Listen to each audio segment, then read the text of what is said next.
Graça e paz, Deus abençoe a todos. Estamos de volta aqui com todas as parábolas da Bíblia. É um livro bastante interessante que pode ser utilizado também como uma ferramenta para o estudo da palavra de Deus, servindo como um condutor ou como uma interpretação básica das parábolas ou de todos os textos da Bíblia que podem ser caracterizados como uma parábola. E chegamos ao Salmo de número 80. O Salmo de número 80, ele tem elementos que permitem que ele seja listado como sendo uma parábola, tá?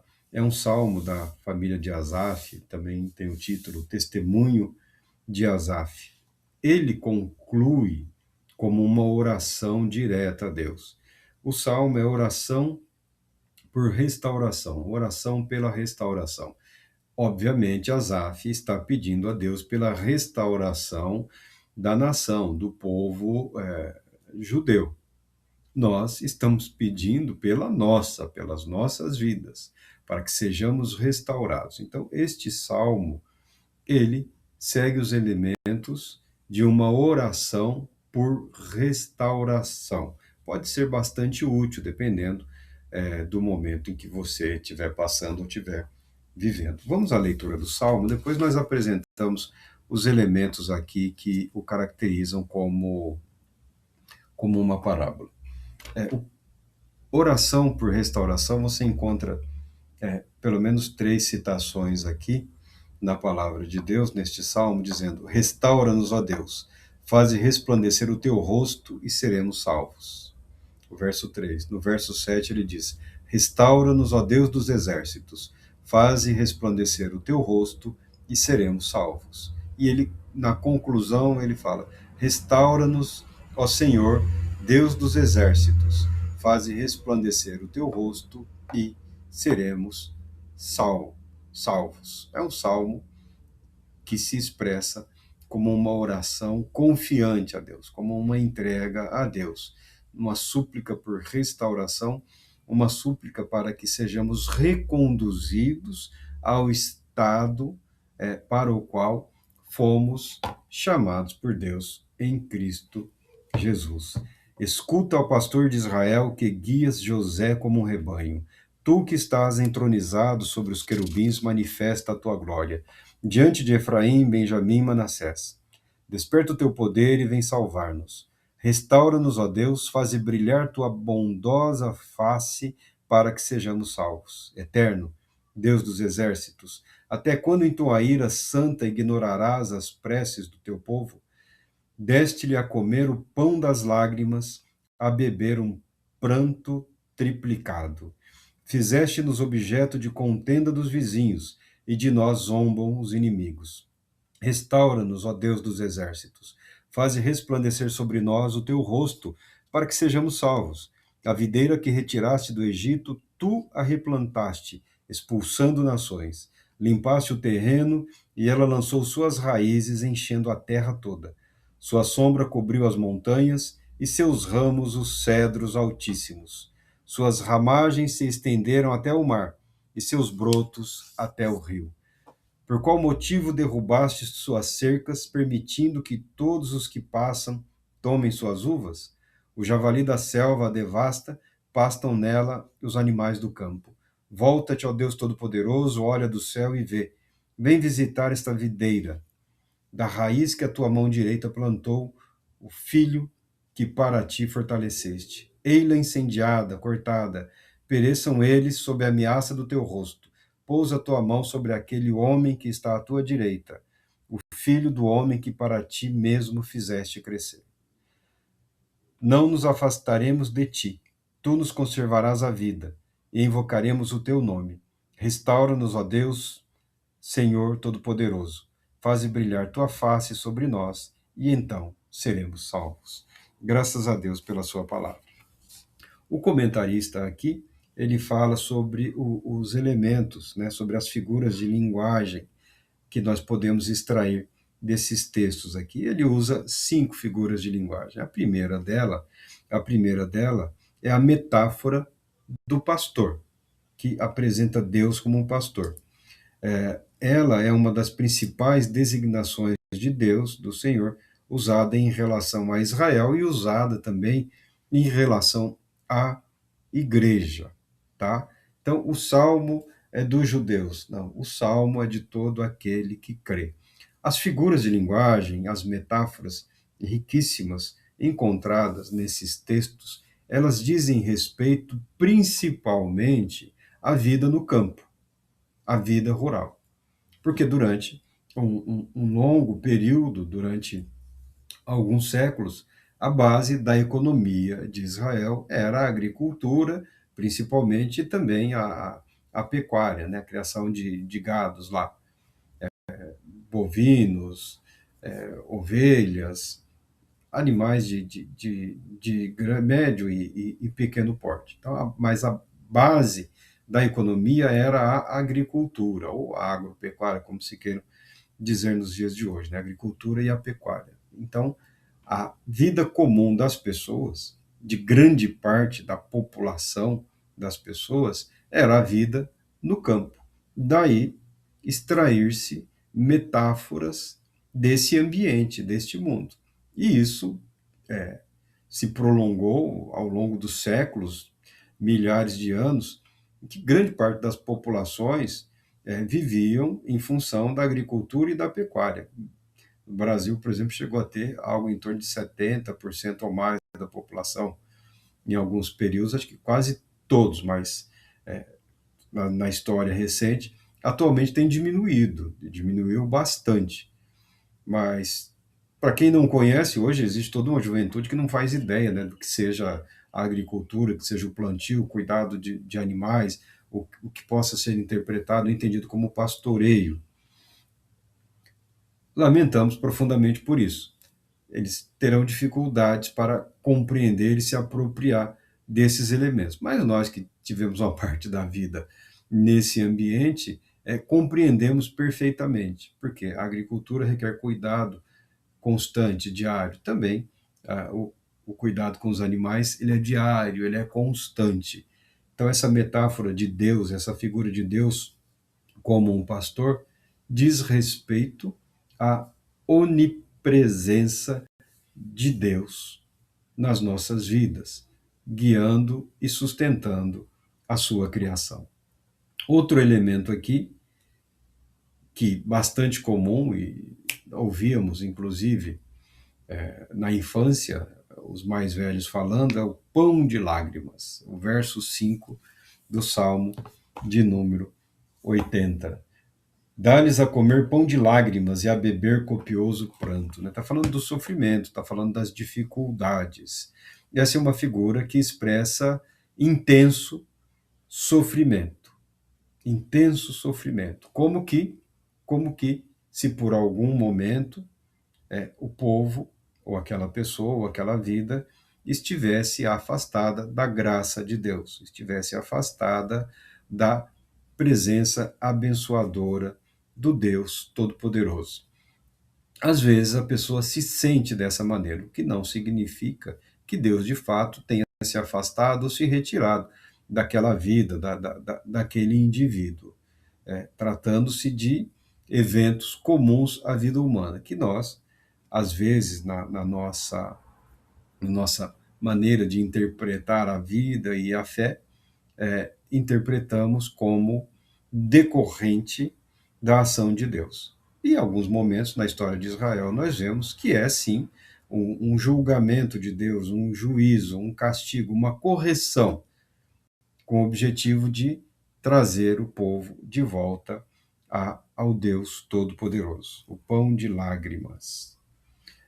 Provas e tribulações, sofrimentos e lutas que o povo de Deus havia suportado. Provas, tribulações, sofrimentos e lutas que todos os povos têm suportado. E encontramos alívio para tudo isso em Cristo Jesus, o nosso Senhor.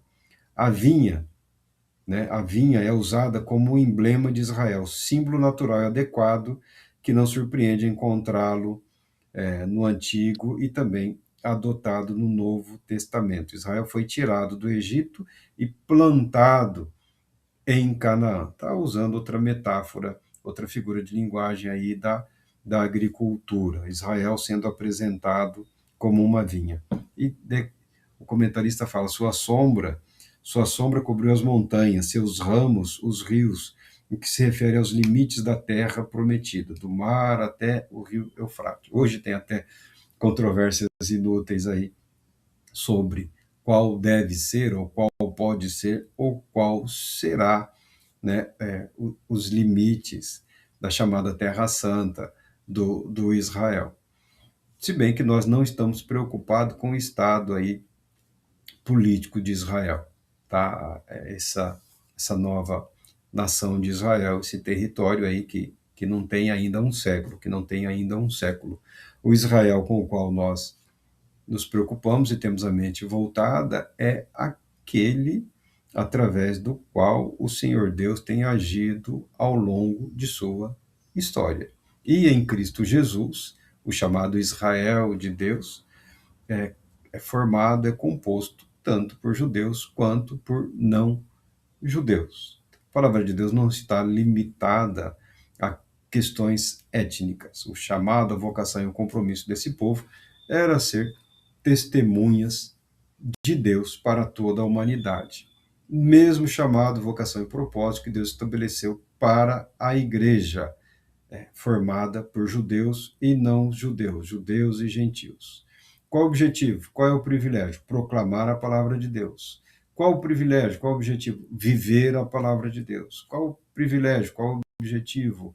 Levar aos aflitos, aos sofridos, aos angustiados deste mundo a salvação proposta por Deus em Cristo Jesus. Se você pensa em termos de responsabilidade, se você pensa em termos de propósito, conforme estabelecidos por Deus em Sua palavra, e deixa de lado essa busca infantil por privilégios, você poderá desfrutar muito mais facilmente do poder restaurador do Espírito Santo na sua vida, conforme declarado e vivido pelo, pelo salmista.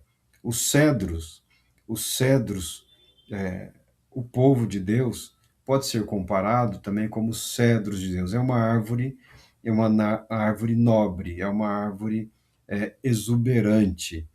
Talvez aqui, segundo alguns, a exuberância dessa árvore é uma das mais grandiosas da floresta, né? O cedro. Nós entendemos o cedro como madeira nobre, dignidade atribuída, tá? Por Deus, justificados mediante a fé, santificados mediante a fé, renovados mediante a fé, regenerados mediante a fé, tudo pela atuação soberana do Espírito Santo de Deus. Nos apresentamos de Deus não com base nos nossos méritos, nos nossos valores, no nosso poder ou na nossa justiça. Nos apresentamos diante de Deus com base nos méritos de Cristo Jesus, com base na justiça de Cristo Jesus, com base na santidade de Cristo Jesus, sendo assim justificados diante de Deus mediante a fé em Cristo Jesus. Podemos e devemos nos apropriar de tudo que Jesus conquistou por nós, absolutamente tudo. E o mais belo privilégio conquistado por Cristo Jesus em nosso favor é o de nos apresentarmos diante do Deus Todo-Poderoso. Livres somos para nos apresentarmos com regularidade, com frequência diante do Deus Pai Todo-Poderoso, de forma reverente, de forma respeitosa, guardando conosco os nossos temores, os nossos questionamentos, as nossas dúvidas, mas, ao mesmo tempo, nos alegrando que esse direito foi conquistado em nosso favor, em nosso benefício. Então, não devemos abrir mão do que Cristo realizou por nós. Restauração, renovação, é o que alguns querem. E é o que todos nós podemos experimentar pela fé, fazendo uso do que nos foi concedido gratuitamente e consta da palavra de Deus. Que o Espírito de Deus possa conduzir a sua mente e o coração à compreensão dessa verdade, à compreensão desse poder gratuito disponibilizado para todos nós. E o javali da selva aqui, o javali, esse parece que é a única referência a esse animal. É um animal terrível, é um animal selvagem. É um animal que eu não sei por que trouxeram aqui para o Brasil, que só tem causado transtornos. Acho que queriam aprimorar aí, e o pessoal que gosta de churrasco, né? Queriam aprimorar aí os suínos, o rebanho suínos, e fizeram alguns cruzamentos. Só que o animal não tem inimigos naturais, e aqui no Brasil ele se alastra como uma praga, é um animal terrivelmente violento. Então ele é citado aqui na Bíblia para realçar o poder devastador. Fala dos opressores da nação de Israel, fala da ruína, fala da destruição. É um salmo, como todo salmo, ele tem o seu caráter também profético. É uma verdade que se prolonga, uma verdade que se expande, uma verdade que está no íntimo do salmista, mas pela inspiração, pelo mover do Espírito Santo, quando vivido, vivenciado, quando estudado, você percebe a maneira como essa verdade vai se expandindo e vai abrangendo eventos e acontecimentos.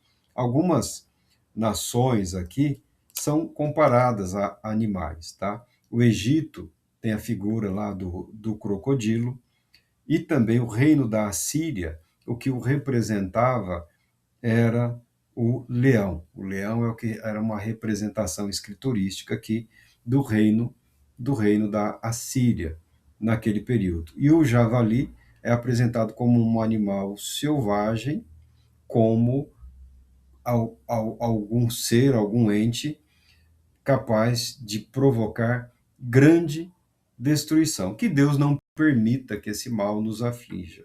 Que Deus não permita que os seres que essa figura de linguagem evoca tenham liberdade ou espaço para causarem ruína e destruição nas nossas vidas, ou na vida de quem quer que seja. O caminho para isso, além da vigilância, porque o Salmo ele é vigilante, né? Além da vigilância, é o reconhecimento.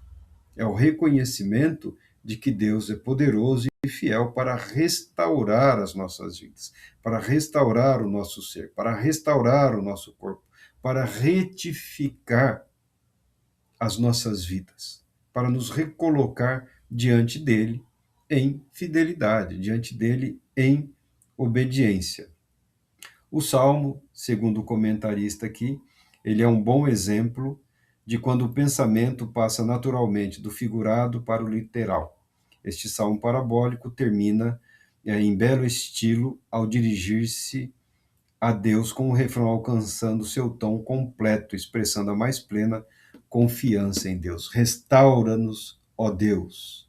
Restaura-nos, ó Deus dos exércitos, e faze resplandecer o teu rosto e seremos salvos. Ou seja, que possamos contemplar a glória do Altíssimo, iluminados pelo Espírito da graça, a tal ponto de que as nossas vidas se alegrem na salvação proposta por Deus em Cristo Jesus, e que esta fé e que esta confiança promovam no nosso ser, nas nossas famílias, a renovação, a restauração proposta na palavra de Deus. Deus